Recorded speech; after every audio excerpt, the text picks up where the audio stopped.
దేవుని యొక్క వాక్యాన్ని మనం నేర్చుకుందాం. ఈ కూడిక సందర్భంగా నేను 3 విషయాలు జ్ఞాపకం చేయాలని ఆశపడుతున్నాను. మొదటి విషయం ఏంటంటే, బ్రతకాలి అనేటువంటి ఆశ మనం అందరము కలిగి ఉండాలి. అదేంటండి, మేము బ్రతకాలనే కోరుకుంటున్నాం కదా అని మీరు అనొచ్చు. బ్రతకాలి అనేటువంటి కోరిక అందరికీ ఉంటుంది సహజంగా, కానీ కొన్ని సందర్భాల్లో మనము దాన్ని వదిలేస్తున్నాం. ఎప్పుడు అప్పులు ఎక్కువైనప్పుడు, సమస్యలు ఎక్కువైనప్పుడు, కుటుంబ సభ్యులు మనల్ని ప్రేమించినప్పుడు, పెళ్లి చేస్తున్నటువంటి వ్యక్తి బాధిస్తూ ఉన్నప్పుడు, ఇలా కొన్ని సందర్భాల్లో మనము ఇక ఎందుకు నేను ముగిస్తాను అనేటువంటి నిర్ణయానికి మనం వస్తున్నాం. ఏలియా అనేటువంటి ప్రవక్త కూడా ఇక చాలు, నాకు చాలు, ఇంతవరకు నేను చేశాను, ఇక చాలు, నేను చనిపోతాను అనేటువంటి నిర్ణయానికి కూడా వచ్చాడు. కానీ ఈరోజు నేను మీకు జ్ఞాపం చేయాల్సిన మొట్టమొదటి మాట ఏంటంటే, చివరి దాకా జీవిద్దాం అనేటువంటి ఆశ మనం అందరం కూడా కలిగి ఉండాలి. యెషయా గ్రంథము 38వ అధ్యాయం మనం గమనిస్తే, యెషయా గ్రంథం 38వ అధ్యాయము మొదటి 3 వచనాలు మనం చూద్దాం. ఆ దినములలో హిజ్కియాకు మరణకరమైన రోగము కలుగగా ప్రవక్తయు ఆమోజు కుమారుడైన యెషయా అతని యొద్దకు వచ్చి, నీవు మరణమవుచున్నావు, బ్రతుకవు గనుక నీవు నీ ఇల్లు చక్కబెట్టుకొనుమని యెహోవా సెలవిచ్చున్నాడని చెప్పగా. చాలండి, చూడండి, ఇక్కడ ఒక రాజుగారు, ఈ రాజుగారి గురించి నేను 2 మాటలు చెప్తాను. ఈయన రాజ్యానికి రాకముందు వాళ్ళ నాన్న పరిపాలించాడు. వాళ్ళ నాన్న దేవునికి వ్యతిరేకంగా జీవించాడు, ఏకంగా దేవాలయాన్ని మూసేశాడు. మనందరూ తెలుసు, ఇశ్రాయేల్ దేశంలో దేశం మొత్తం కలిపి ఒక్కటే గుడి ఉంటుంది. అంతకుముందు వాళ్ళ నాన్నగారి గురించి మనం మాట్లాడుకుంటే, ఈయన దేవునికి వ్యతిరేకంగా జీవిస్తూ ఏకంగా దేవాలయాన్ని మూసేశాడు. ఉన్నది ఒకటే మందిరం, దేశం మొత్తం కలిపి కూడా, దాన్ని మూసేశాడు. అయితే ఈయన రాజుగా వచ్చినటువంటి మొదటి సంవత్సరము మొదటి నెలలోనే ముందు ఆ తలుపులు తెరచి అన్నీ బాగు చేసి సేవకులను సిద్ధపరిచి దేవుని యొక్క పనిని ప్రారంభించడం జరిగింది. అంటే మంచి రాజు, దేవుని యొక్క పనికి ఆటంకం లేకుండా దేవుని యొక్క పని నిర్విరామంగా జరుగునట్లుగా తన వంతు తాను కృషి చేశాడు. ఇతను చాలా మంచి పనులు చేశాడు. కానీ ఒక రోగం వచ్చింది. ఏ రోగం అని అంటే, అది మరణకరమైనటువంటి రోగం అంట. ఎన్ని మందులు వేసుకున్నా కానీ తగ్గేటువంటి పరిస్థితి లేదు. ఇతను చనిపోవాల్సిందే. మనం అనవచ్చు, అదేంటండి, అంత మంచి వ్యక్తి, దేవాలయాన్ని తెరిచినటువంటి వ్యక్తి, దేవుని యొక్క పనిని జరిగించడానికి తన వంతుగా గొప్పగా కృషి చేసినటువంటి వ్యక్తి, బాగా పరిపాలన చేసేటువంటి వ్యక్తి, ఈయనకి మరణకరమైన రోగం రావటం ఏంటి అని మనకు అనవచ్చు, మనకి అనుమానం రావచ్చు. చూడండి, మానవులుగా మనము శరీరాన్ని ధరించినప్పుడు ఈ రోగాలు, వ్యాధులు, సమస్యలు ఇవన్నీ కూడా సహజంగా వస్తూ ఉంటాయి. అయితే ఇక్కడ మనము గమనిస్తే మరణకరమైన రోగం వచ్చినప్పుడు మనం చూడండి, ఆ పరిస్థితుల్లో కూడా మనము దేవునికి వ్యతిరేకంగా మాట్లాడకూడదు, లేదా దేవునికి వ్యతిరేకంగా ఆలోచన కూడా చేయకూడదు. మంచివాడికి ఇలాంటిది రావటం ఏంటి, అలాంటి మాటలు మనం మాట్లాడకూడదు. మాటల చేత కూడా దేవుడు ఆయాసపడతాడంట, బాధపడతాడంట. మాటలు కూడా మనం జాగ్రత్తగా మాట్లాడాలి. దేవుని యొక్క నిర్ణయం ఏమై ఉన్నదో అని మనం మౌనంగా ఉండాలి తప్ప పొరపాటున మాట కూడా మనం మాట్లాడకూడదు. చూడండి, ఈయనకి మరణకరమైనటువంటి రోగం వచ్చినప్పుడు మంచంలో ఉన్నాడు, లేవలేని పరిస్థితి. అయితే ఈలోపు ప్రవక్త ఒక ఆయన వచ్చి, చూడండి, ప్రవక్త ఒక ఆయన వచ్చి ఏం చెప్తున్నాడు, నువ్వు బ్రతుకవు, నువ్వు చనిపోబోతున్నావు. చూడండి, మనందరికీ తెలిసినటువంటి ఒక విషయం ఏంటంటే, చావు వార్తను ఎవరు కూడా చెప్పం, వాళ్ళకి చెప్పం, డైరెక్ట్గా చెప్పం. డాక్టర్ కూడా ఏం చెప్తాడు, తగుద్దులే అంటాడు, కానీ పక్కన వాళ్ళని పిలిచి చెప్తాడు, ఈయన పని అయిపోయింది అంటాడు. అంటే చావు వార్తను మనము డైరెక్ట్గా మనం చెప్పము అతనికి. మన ఉద్దేశం ఏంటంటే బ్రతికినటువంటి 4 రోజులైనా సంతోషంగా అతను బ్రతకాలి అనేది మన ఉద్దేశం. అందుకే చావు వార్త మనం చెప్పం. కానీ ఇక్కడ దేవుడు గమనిస్తే దేవుడు డైరెక్ట్గా ఒక ప్రవక్తను పంపించి నువ్వు చనిపోతున్నావు అంటున్నాడు. దీన్ని కూడా మనం అపార్థం చేసుకోకూడదు. దేవుడు ఏది చేసినప్పుడు దాని వెనుక ఏదో ఒకటి ఉంటుంది, మంచి ఉంటుంది తప్ప ఏమాత్రం చెడు ఉండదు, కీడు ఉండదు.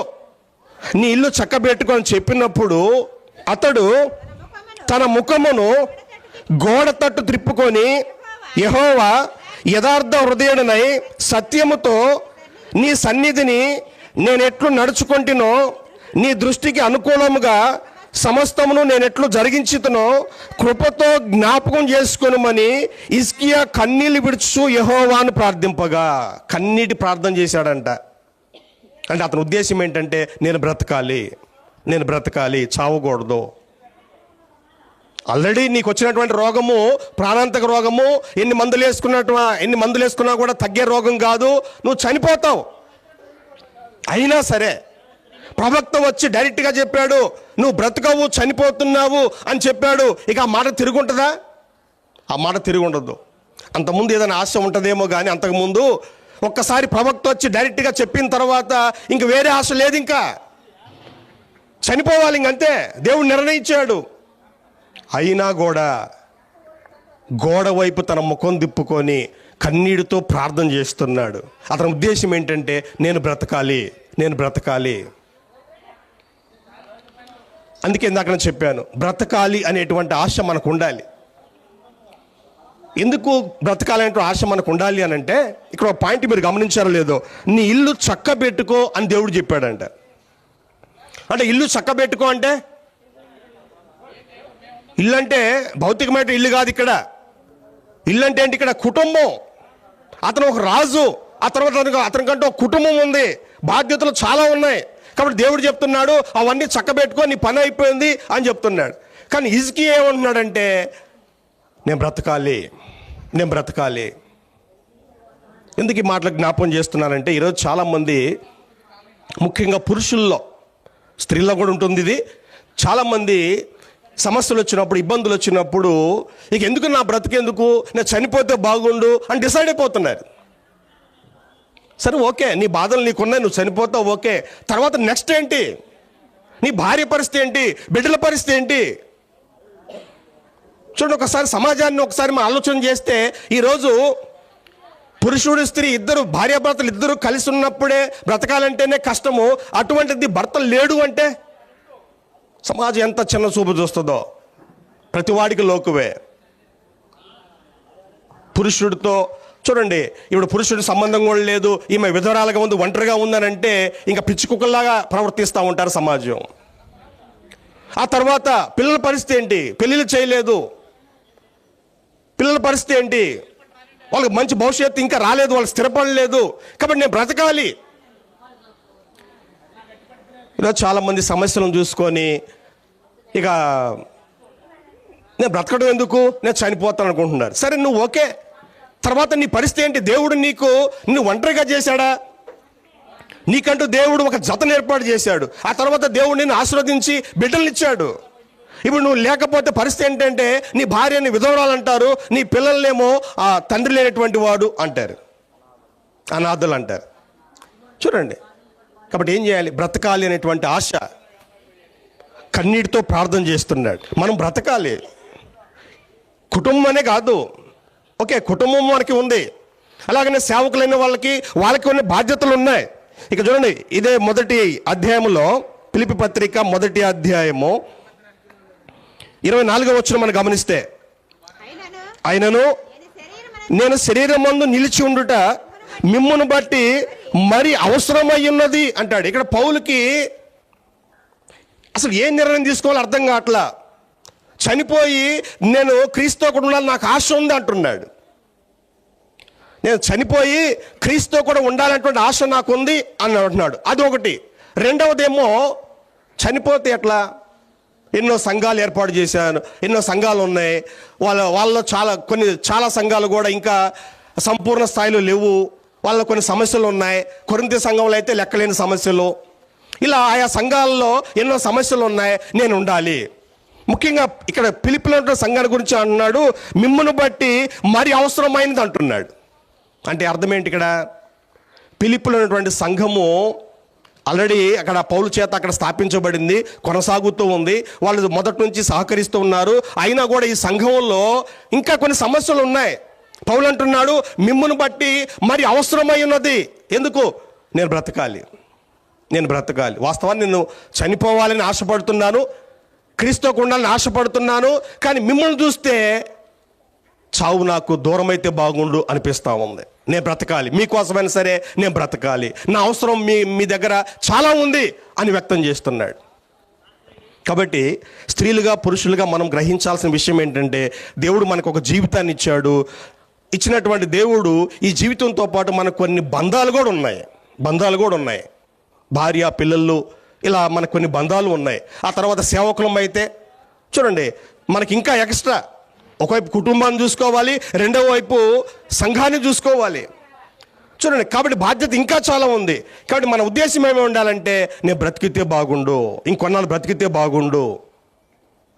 ఇటు సంఘానికి అవసరమే, ఇటు కుటుంబానికి అవసరమే. కాబట్టి బ్రతకాలి అనేటువంటి ఆశ మనం అందరం కూడా కలిగి ఉండాలి. రెండో విషయాన్ని నేను చెప్తాను. రెండో విషయం ఏంటంటే, బ్రతకటం కంటే కూడా, అంటే బ్రతకాలి ఓకే, ఆ బ్రతుకులో నువ్వు ఏం ఆలోచించాలంటే, నీ రక్షణ గురించి, నీ ఆత్మ రక్షణ గురించి నువ్వు ఆలోచించాలి.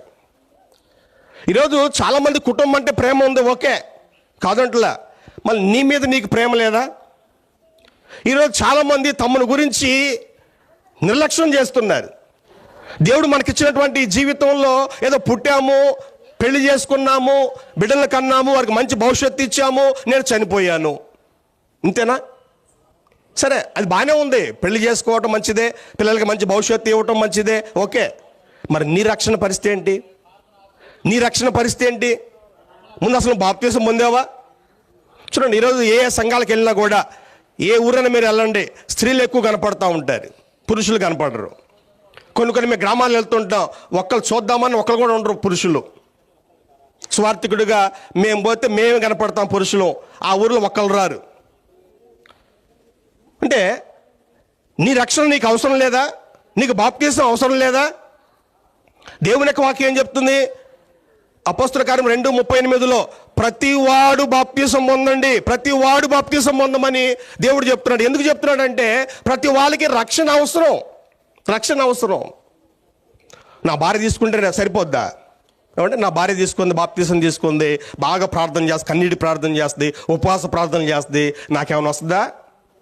నన్ను ఏమైనా పరలోకం చేరుద్దా నా భార్య?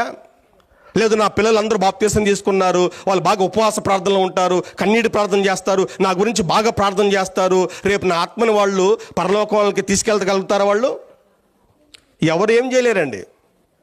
నా రక్షణ నాది, సొంత రక్షణ. నాకు నేను బాప్తిసం తీసుకోవాలి, నాకు నేను నీతిగా ఉండాలి, నా రక్షణ నేను చూసుకోవాలి. ఒకసారి మీకు గుర్తుందా, సొదొమ గొమొర్రా ప్రాంతాలు దుర్మార్గంగా జీవిస్తున్నప్పుడు దేవుడు చేసిన ఏర్పాటు ఏంటంటే, లోతు కుటుంబానికి మీరు పారిపోండి, ఇక్కడ నుంచి పారిపోండి, వెనక చూడమాకండి అని చెప్పాడు. వెనక చూడొద్దు, ముందు చూస్తూ మీరు పారిపోండి అని చెప్పాడు. వాళ్ళు ఉంది ఎంతమంది? 4, భర్త, భార్య, 2 కూతుర్లు. వాళ్ళని డిసైడ్ చేస్తే వాళ్ళే రావన్నారు. సరే, వాళ్ళని వదిలేశారు. 4 బయటకు వస్తున్నారు. ఈ సందర్భంలో, బయటకు వచ్చేటువంటి ఈ సందర్భంలో 2 కూతుర్లు బాగానే వెళ్తున్నారు, ఈయన లోతు గారు కూడా బాగానే వెళ్తున్నాడు. కానీ భార్య ఏం చేసింది? వెనక చూసిందంట. ఇంకంతే, స్టక్ అయిపోయింది. ఇంకా అరే నా భార్య అని చెప్పి వెనక తిరిగాడు ఈయన, మా అమ్మ అని చెప్పి వాళ్ళు వెనక తిరిగారా? తిరిగితే వాళ్ళ పరిస్థితి ఏమయ్యేది? వాళ్ళు కూడా ఉప్పు స్తంభాలకు మిగిలిపోయేవారు. ఇవాళ 4 స్తంభాలు ఉండేవి, ముందు ఒకటే. రక్షణ సొంతది. ముందు నీ గురించి నువ్వు ఆలోచన చేసుకో. బాధ ఉంటుంది, ఓకే. నా బంధువులు రావటం లేదు సత్యంలోకి, నా రక్త సంబంధికులు రావటం లేదు, బాధే. కానీ వాళ్ళ కోసం మన వెనక చూస్తే మనం కూడా స్టక్ అయిపోతాం. కాబట్టి లోతు కానీ 2 కూతుర్లు కానీ ఏం చేశారు? వాళ్ళు వెళ్ళిపోయారు, ముందు చూస్తూ వెళ్ళిపోయారు. కాబట్టి ఈరోజు మనమందరం కూడా వ్యక్తిగతంగా నా రక్షణ, నా సొంత రక్షణ గురించి నేను ఆలోచన చేసుకోవాలి. అంటే నేనేం చేయాలా? బాప్తీసం తీసుకోవాలి. దేవుని యొక్క వాక్యం మనకి పదే పదే చెప్తుంది, నేడే రక్షణ దినము. కొరింథీ రాసినటువంటి 2వ పత్రిక 6వ అధ్యాయం, కొరింథీ రాసినటువంటి 2వ పత్రిక 6వ అధ్యాయము 2వ వచనం మనం గమనిస్తే, ఇదే ఇప్పుడే అని గ్రంథం చెప్తుంటే మన వాళ్ళు బాప్తీసం తీసుకోమంటే పుట్టినరోజు తీసుకుంటా, పండగ తీసుకుంటా, జనవరి 1 తీసుకుంటా, కొంతమంది ఏమో నేను సచ్చినాకు తీసుకుంటా, దినానికి తీసుకుంటా. ఇదా దేవుని యొక్క వాక్యం ఏం చెప్తుందండి? మానవ జీవితం అనేటువంటిది ఎటువంటిదంట చూడండి, ఇది గడ్డి పువ్వు లాంటిది, బుడగ లాంటిది. ఎప్పుడు మనం చనిపోతామో, ఎప్పుడు ఆరిపోతుందో కూడా తెలియదండి. మనం చూస్తున్నాం కదా యూట్యూబ్లో, ఒక ఆయన పాస్టర్ గారు పాట పాడుతున్నాడు, అంతే ఉరిగిపోయాడు. పాట పాడుతున్నాడు, పాట కూడా పూర్తి అవ్వలా. ఈ లోపానికి స్ట్రోక్ వచ్చింది, క్షణాల మీద చనిపోయాడు. మన జీవితం ఏ పాటిదండి మన జీవితం? ఈరోజు మనం చూస్తూ ఉంటే మనం తినేటువంటి ఆహార పదార్థాలు కానివ్వండి, ఏది చేసినా మనం తాగేటువంటి ఈ నీరు కానివ్వండి, ఏది వాడినా కూడా ఇవన్నీ కూడా కలుషితమైనటువంటి పదార్థాలు. ఎప్పుడు మన జీవితాన్ని ముగించాల్సి వస్తుందో అర్థం కావట్లా. సేవకులమైనా సరే ఆ టైం లేదు, ఇంకా టైం లేదు ఇక్కడ. ఇందాక లోతు కుటుంబానికి జ్ఞాపం చేశాను కదా, వాళ్ళు కూడా ఆలస్యం చేస్తున్నారంట. మా అల్లులు రావాలి, వాళ్ళేమో అది సాకులు చెప్తున్నారు. ఈయన పరిస్థితి ఏంటంటే, నా కూతుర్లు మరలా చూడండి, వాళ్ళు ఆల్రెడీ అల్లుల్ని ఫిక్స్ ఎంగేజ్మెంట్ జరిగి ఉందేమో, అల్లుళ్ళు డిసైడ్ అయ్యారంట. అల్లుల కోసం ఈయన లేట్ చేస్తున్నాడు. ఇక దేవదూతలు ఇంక ఆగల, వాళ్ళు ముందు ఇలా బలవంతంగా పట్టుకొని ముందు ఊరు బయట తీసుకెళ్లారంట. చూడండి, టైం లేదు ఇక్కడ. ఎప్పుడు మనం చనిపోతాం మనకు తెలియదు. అందుకే దేవుని వాక్యం చెప్పేది ఏంటంటే, ఇదిగో ఇప్పుడే మిక్కిలి అనుకూలమైన సమయము, ఇదిగో ఇదే రక్షణ దినము, ఇదే రక్షణ దినం, ఇదిగో ఇదే అనుకూలమైన సమయము. పెంతెకోస్తు పండగ రోజున పేతురు వాక్యం చెప్తే ఇంచుమించు 3000 మంది బాప్తీసం తీసుకున్నారు అదే రోజు. తర్వాత మనం గమనిస్తే పురుషుల సంఖ్య 5000. ఆ తర్వాత మనం గమనిస్తే 16వ అధ్యాయంలో లేదా 10వ అధ్యాయంలో మనం గమనిస్తే కొర్నేలు ఇంటి వారు వెంటనే బాప్తీసం తీసుకున్నారు. లూదియా కుటుంబం వెంటనే బాప్తీసం తీసుకున్నారు. చెరసాల నాయకుడు రాత్రి ఆ గడిలోనే తీసుకున్నాడంట. ఆయన కుటుంబ సభ్యులు తెల్లారిందా కూడా ఉండలే. ఎందుకు? వాళ్ళు అర్థం చేసుకున్నారు, రక్షణ అనేటువంటిది మనకు అత్యవసరము, టైం లేదు, వెంటనే బాప్తీసం తీసుకోవాలి. ఈరోజు సేవకులు కొంత ప్రజల్ని కొద్దిగా ఇరుకుని పెడుతున్నారు. బాప్తీసం అంటే మాటలా అని కొన్ని సంఘాల వాళ్ళు, పేర్లు చెప్పడం కానీ, నేను కొన్ని సంఘాలలో అయితే 10 సంవత్సరాలు 20 సంవత్సరాల దాకా కూడా వాళ్ళని ఆపుతారంట. నీ పాపాలు ఒప్పుకోవాలి, నీ మోకాల మీద మచ్చలు కనపడాలి అని చెప్పి 10-20 సంవత్సరాల దాకా కూడా వాళ్ళని తీసుకెళ్తారంట. గ్రంథంలో అలాంటి ఉదాహరణలు మనకు కనపడవండి. నేను పాపిని అని నువ్వు గ్రహించినప్పుడు, రక్షణ నాకు అవసరం అని గ్రహించినప్పుడు వెంటనే పొందాలండి. నపుంసకుడు ఎప్పుడు తీసుకున్నాడు బాప్తీసం? దారిలో వస్తూ వాక్యం విన్నాడు, దారిలో నీళ్ళు కనపడ్డాయి, ఆయన అడుగుతున్నాడు, ఇదిగో నీళ్ళు బాప్తీసం ఇవ్వు అంటున్నాడు. ఆయన అర్థం చేసుకున్నాడు, పిలుపు అనలా, ఇదిగో నీళ్ళు వచ్చినాయా తీసుకో అని పిలుపు అనలా. ఈయనకి అర్థమైపోయింది, నా టైం అయిపోయింది, నాకు రక్షణ ఇప్పుడు అవసరం అని గ్రహించాడు. నీళ్ళు కనపడ్డాయి, మునిగాడు. అది దాని అర్థం, ఆ ప్రవచనం యొక్క అర్థము అదండి. ఈరోజు చాలామందికి రక్షణ గురించి అర్థం అవట్లా. ఇందాక సహోదరులు జ్ఞాపం చేశారు, ఆశీర్వాదం గారు ఆయన బాగలేనప్పుడు హాస్పిటల్ ఉన్నప్పుడు సహోదరులు దర్శించారంట, ప్రార్థన చేశారంట. అయ్యా నేను బాగైన తర్వాత బాప్తీసం తీసుకుంటానయ్యా అని చెప్పాడంట. ఆయన బాగవ్వలేదు, బాప్తీసం తీసుకోలేదు. ఇప్పుడు పరిస్థితి ఏంటి? అందుకే దేవుడు చెప్పాడు, ఇదిగో ఇదే రక్షణ దినము, ఇప్పుడే మిక్కిలి అనుకూలమైన సమయము. రేపు ఉంటుందో ఉండదో మనకు తెలియదు, ఇలాంటి అనుకూల సమయం వస్తుందో రాదో మనకు తెలియదు. చాలామంది ఆగిపోయిన వాళ్ళు కూడా ఉన్నారు. బాప్తీసాన్ని సిద్ధపడిన తర్వాత అయ్యా కొద్దిగా ఒక్క నిమిషం ఆగు, లేదా ఒక రోజు ఆగు అని అన్నవాళ్ళు ఇంక అడ్రస్ లేరు. ఇంకా మనసు మారచ్చు, ఆటంకపరిచే వాళ్ళు ఉంటారు, లేదా మన ప్రాణమే పోవచ్చు. ఇంకోటి, క్రీస్తు రాకడ ఎప్పుడో కూడా మనకు తెలియదండి, ఆయన ఎప్పుడు వస్తాడో కూడా తెలియదు. ఇంకా బాప్తీసం పొందిన వాళ్ళు చాలామంది ఉన్నారు, నేను ఆగుతాను అని అనుకుంటుందా? లేదండి, ఆయన ఎప్పుడు వస్తాడో తెలియదు. రాకముందే మనం సిద్ధపడి ఉండాలి. మనకు తెలుసు కదా, బుద్ధి గల కనికలు బుద్ధి లేని కనికలని. వచ్చినప్పుడు చూసుకుందాంలే అని చెప్పి వాళ్ళు సంపూర్ణంగా సిద్ధపడలేదు. వచ్చాడు, తలుపేశాడు, వీళ్ళు బయట నుంచి డోరు కొడుతున్నారు, నాకు మీరు తెలియదు వెళ్ళిపోండి అంటున్నాడు. ఎందుకంటే ఇచ్చినటువంటి సమయాన్ని ఉపయోగించుకోవాలి తప్ప సమయం అయిపోయిన తర్వాత మనం ఏం చేసినా కూడా మనకి దొరకదు. ఏశావు పరిస్థితి అంతే, ఆశీర్వాదం పొందాలని ఆశపడ్డాడంట, దొరకలేదు. కాబట్టి సమయం ఉన్నప్పుడే మనము ఉపయోగించుకోవాలి. ప్రతి వాడు బాప్తిసం పొందండి అని దేవుడు చెప్పినప్పుడు మనం అందరం కూడా ఈ విషయాన్ని గ్రహించి వెంటనే పొందటానికి సిద్ధపడాలి. జనవరి 1 తీసుకుంటా ఇలాంటి వాయిదాలు మనము వేయకూడదండి. మూడో విషయం నేను చెప్పి ముగిస్తానండి. మూడో విషయం ఏంటంటే, ఈ కుటుంబానికి ఈ సమయంలో మనము ఆదరణ కలిగించాలి. 42:11 అప్పుడు అతని సహోదరులందరూ అతని అక్క చెల్లెండును అంతకు ముందు అతనికి పరిచయమైన వారును వచ్చి అతనితో కూడా అతని ఇంట అన్నపానాలు పుచ్చుకొని యెహోవా అతని మీదకి రప్పించిన సమస్త బాధను గూర్చి ఎంతలేసి దుఃఖములు పొందితువని అతని కొరకు దుఃఖించుచు అతన్ని ఓదార్చిరి. ఇదిగాక ఒక్కొక్కడు ఒక వరహాను ఒక్కొక్కడు బంగారు ఉంగరమును అతనికి తెచ్చి ఇచ్చెను. ఇక్కడ యోబు గారికి శ్రమలు వచ్చినప్పుడు ఏం చేశారంట, అతని సహోదరులందరూ అతని అక్క చెల్లెళ్ళందరూ కూడా అంతకుముందు అతనికి పరిచయం ఇస్తున్నటువంటి వారందరూ వచ్చి అతని ఇంట్లో ఉండి అతనితో కలిసి భోజనం చేస్తూ ఓదార్స్తున్నారు. కుటుంబం బాధలో ఉన్నప్పుడు ఏం చేయాలండి? మనము ఎందుకు వచ్చాం? మనం ఈరోజు పనులు మానుకొని సేవకులు అంటే మా సంగతి తీసేయండి, ఎందుకంటే మా పని ఇదే కాబట్టి మేము వచ్చాం. మీరు ఎందుకు వచ్చారు ఇక్కడికి పనులు మానుకొని? చూడండి, వాళ్ళని ఓదార్చడానికి, ధైర్యపరచడానికి, తండ్రి లేనటువంటి ఆ లోటు చూడండి, చాలా బాధ. కుటుంబానికి ఇప్పుడు పోషకుడు, సంరక్షకుడు లేడు. ఇప్పుడు ఇందా చెప్పాను కదా, సమాజం ఇలాంటి కుటుంబాన్ని చిన్న చూపు చూస్తూ ఉంటారు. ఒకసారి మీరు ధర్మశాస్త్ర గ్రంథం మీరు చదవగలిగితే, ధర్మశాస్త్రం విధవరాల గురించి దేవుడు చాలా సందర్భాల్లో ఆజ్ఞలు ఇచ్చాడు. వాళ్ళ పొలాన్ని మీరు ఆక్రమించుకోవద్దు అంటాడు. అంటే విధవరాలే కదా, ఏం చేస్తుందని చెప్పి ఆ రాయిని అటు జరుపుతూ ఉంటాడు. వీళ్ళు అనాథలు కదా, తండ్రి కూడా లేడు కదా అని చెప్పి వాళ్ళ మీద పోట్లాటలు పోతూ ఉంటారు. కాబట్టి ఇది పరిస్థితులు చాలా ఉన్నాయి. కాబట్టి సమాజంలో ఏం చేయాలి? కుటుంబ సభ్యులు తండ్రిని పోగొట్టుకున్నారు కాబట్టి మనము ముందుకు రావాలి. అన్నదమ్ముళ్ళు, అక్క చెల్లెలు ముందుకు రావాలి. మేమున్నాం అనేటువంటి ధైర్యాన్ని వాళ్ళకి ఇవ్వగలగాలండి.